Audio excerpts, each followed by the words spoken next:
Welcome to Ocular Charging. Today we are going to show you how to use the EVSE Master app. The first thing that you'll need to do is download the EVSE Master app from your phone's app store. Once downloaded, you'll then be able to connect to your Ocular LTE Plus app via a Bluetooth connection. To connect to the Ocular charging station near you, you will then need to press the blue Connect button, which will advise you that the default password of the charger is 123456. To ensure the security of the device, we recommend changing the charger's password to something more secure when possible. Now, select Yes, and you'll need to find the Ocular LTE Plus charger near you. A yellow Connect button will now appear.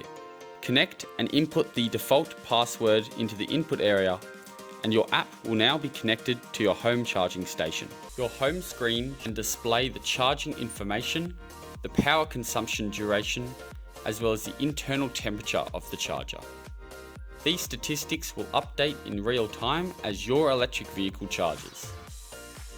Now, this is where you can start modifying your charging session.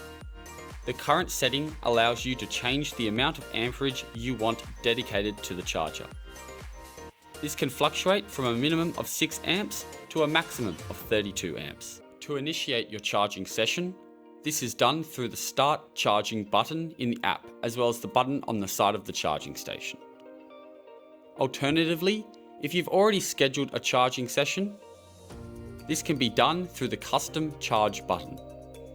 This button gives you the power to schedule a one-off single charging session, as well as the date/time and duration of your session.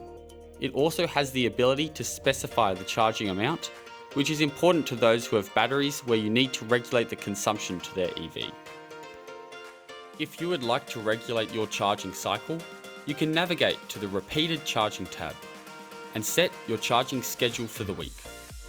This is a handy feature if you have an off-peak tariff or if you have solar energy that you want to utilize at certain times in the day.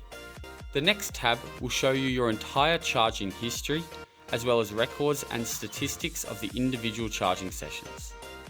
All of this information can be extracted to a CSV file for you to view in a table format. Lastly, the Notifications and Settings tabs is where you can adjust the general settings of the app and any firmware updates about the charger. This is the EVSE Master app. Remember to always charge with vision.